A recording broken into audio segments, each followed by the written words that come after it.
Thank you very much, Ramin. So our next speaker is Dr. Brian Schertz from the University of Washington. Dr. Brian Schertz is an assistant professor in the Department of Pathology and Laboratory Medicine. I think I've just fused two departments. And his area of expertise is effective personalized healthcare. Thank you. Thank you for having me here. So I need to figure out how I can advance the slides. I think it's this button. Let's see.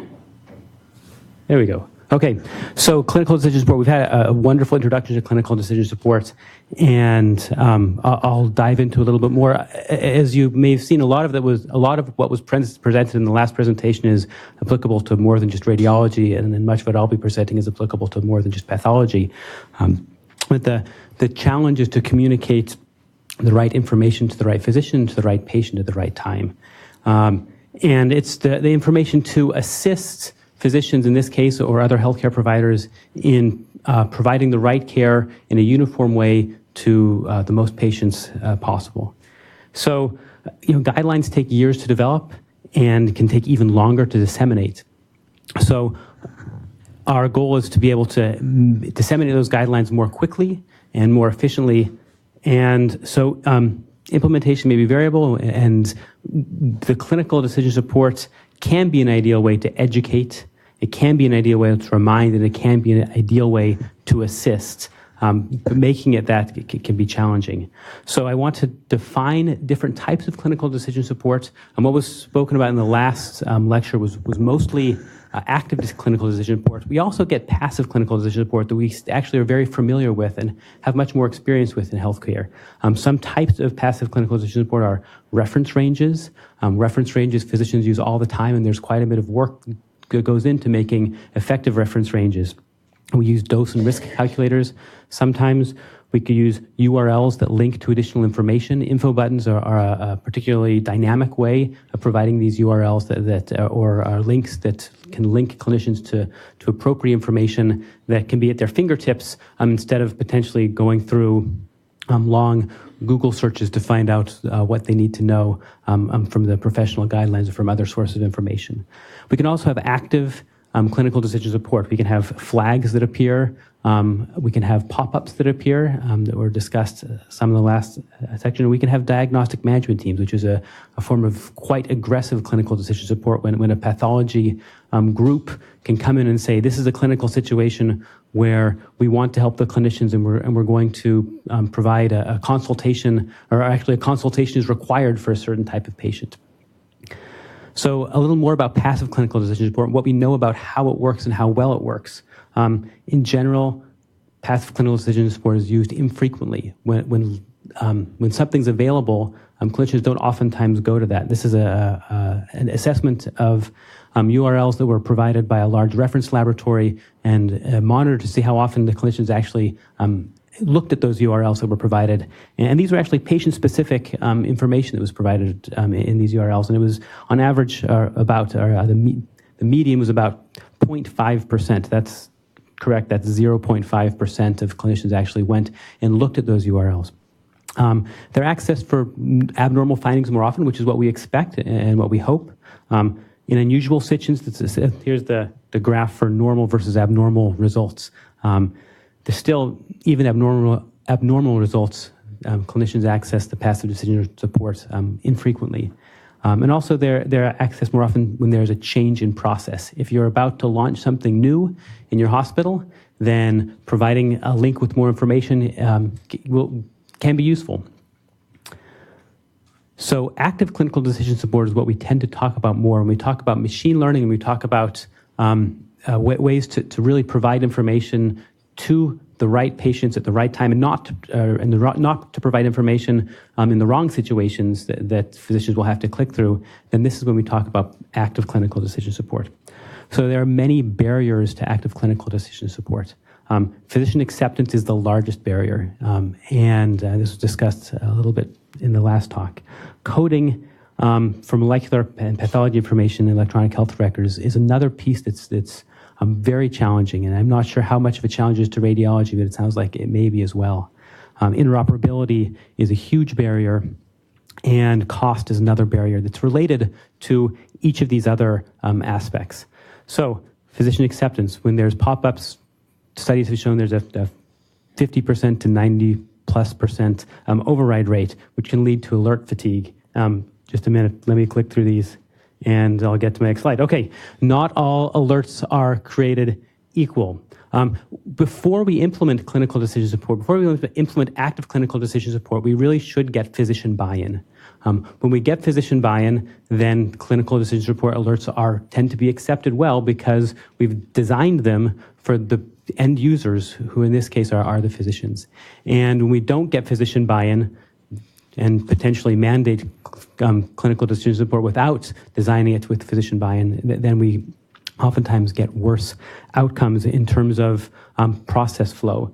So the providers change medical management, what percentage of providers provide the alerts, or one way that we've in the past got physician feedback, but really we should be getting this feedback before we're testing these in clinical care, just like we should be evaluating what screening does in terms of outcomes before we implement and disseminate screening. So what do providers like and dislike about the clinical decision support alert? We can find that out before we implement on a broad scale, and what makes clinical decision support more likely to be useful and used. So when we talk, this has been brought up in the last slide, we want specificity, we want good design, we want clinical evidence, and if we get all of these, then we end up getting larger stakeholder acceptance.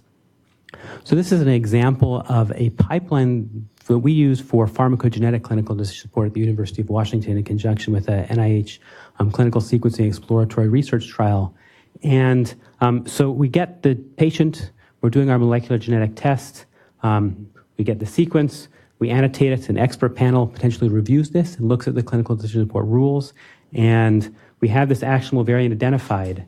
And then we have at this point in time, the process splits. And in order to get it to work in our current electronic health care system, we had to have this process split, which is unfortunate. There should ideally be one pipeline. But right now we have a report generated that's the PDF report, a report that's generated for the physician and for the patient. And then we have a separate report generated that is a computer report. And for this, we had to develop an entirely new process at the University of Washington to have a machine-readable report. Even with synoptic reporting that the pathologists were doing, that synoptic reporting was presented or was entered into the electronic health record as a text blob or as a PDF. And especially, we'll talk later about getting reports from different organizations and different laboratories, then the standard currency is the PDF.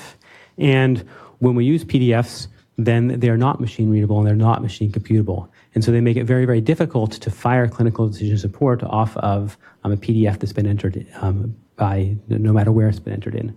So we have to code the information in a way that's machine readable and then put it into the electronic health record for the clinical decision support alerts to fire. For the specific clinical decision supports we were using at the University of Washington, we got physician buy-in. We did a pilot test. The physicians said for pharmacogenetics, this was something they really appreciated because it was rare, and it was something that they did not want to search the entire electronic health record for the genetic test that had been done potentially a year or two earlier. And so they very much appreciated the clinical decision support alerts. But we had, in order to make them effective, we had to put them through this separate pipeline that they weren't going through before. So that brings me to interoperability. Interoperability, I think others will speak about interoperability before, and we've heard about it in the past. So I like this. This is a good definition of interoperability: the ability of different information technology systems and software applications to communicate, exchange data, and use information that has been exchanged. The two diagrams up there are not for you to see every node, but just to see that information systems are complex. These are two different models at two different times of two different attempts to map the University of Washington healthcare system and all the different information sources and interfaces that communicate information from one system to another system. And we have multiple different interfaces that are communicating different types of healthcare information from different sources, and neither of these are complete. and they're constantly changing. And so interoperability, even within the individual healthcare system, can be challenging. And we put a lot of resources into this. And I think that at our institution, I think at most institutions, we do a pretty good job of having the important components communicate with other important components, because we have to in order to take care of our patients. The challenge is that we have one large complex institution and another large complex institution trying to communicate information with each other. And then it becomes very, very difficult. And there's many fewer incentives to communicate information between healthcare systems. And so because of that, you could have clinical decision support that works very well for a patient that has been at your institution for many years and has all of their health care at your institution, but that isn't necessarily always the case.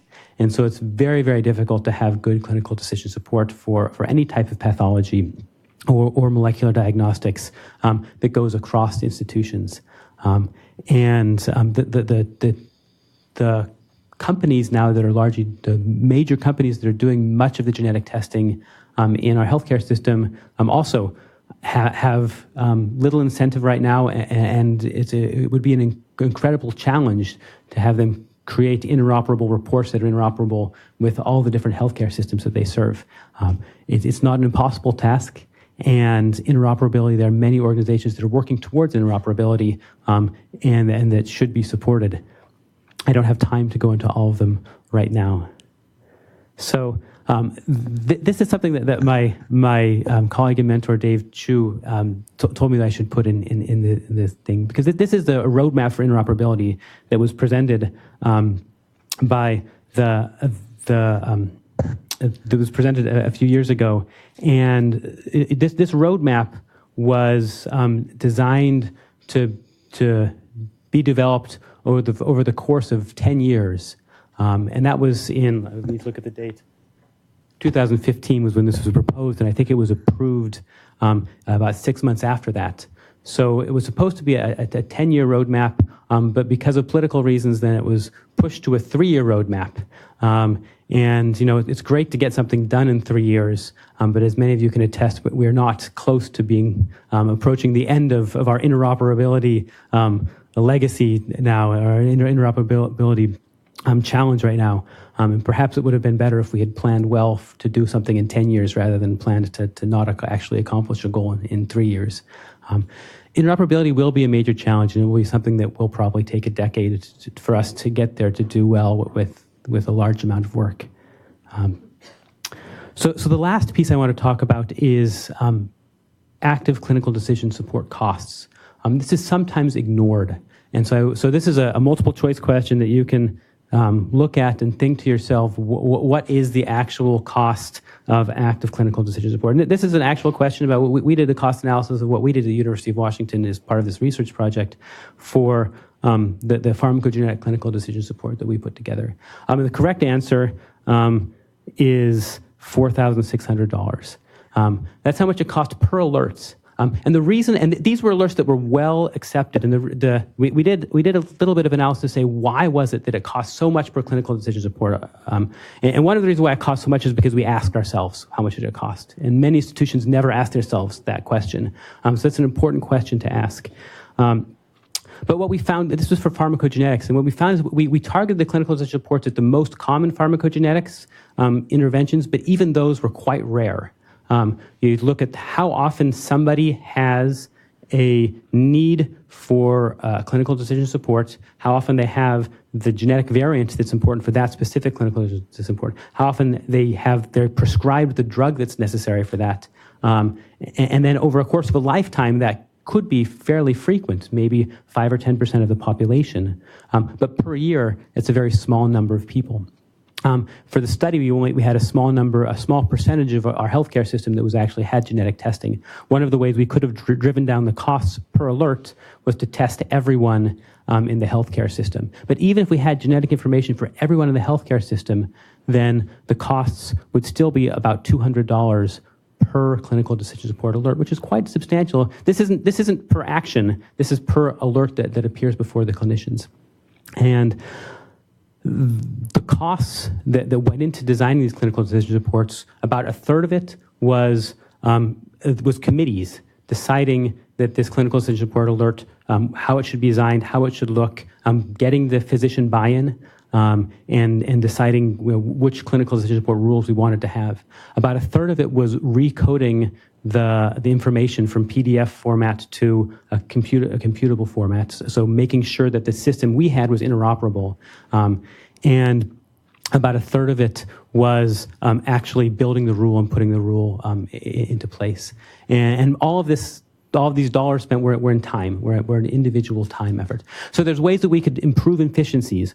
One of the ways is to improve our efficiencies at our own institution. We could improve the number of clinical decision support rules that we build at our own institution, so we get better at building them, so we have less committee time and less tech time building these rules. That only gets us so far. In order to really become efficient, to get where we have less than $100 even per clinical decision support rule, then we would need to spread our efforts across multiple institutions. We need to collaborate across multiple institutions to build these clinical decision support rules. And the Digitized Action Collaborative, which was sponsored by the Institute of Medicine and is now moving to the FIRE group, is a group that was working towards this, and there's several other groups that are also working towards this as part of NIH initiatives and part of just general, I would say, community initiatives to build clinical decision support rules. But that is absolutely key to make these cost effective, is to be able to build and design clinical decision support rules with the guidelines we're building, and so they can be disseminated quickly to multiple institutions. Otherwise, each institution will have to build them on their own. It would also be wonderful if we had interoperability so that we could deploy them efficiently across multiple institutions, but that's, as I mentioned before, is a high bar to. So the take-home points, I'll let you read those, that most pathology reports are not formatted to facilitate active clinical decision support, and the costs of building and maintaining active clinical decision support are important to think about before we build and implement these, and certainly we should get physician buy-in, because that will dramatically impact what the downstream costs are when we actually look at the effectiveness of these clinical decision support. Thank you.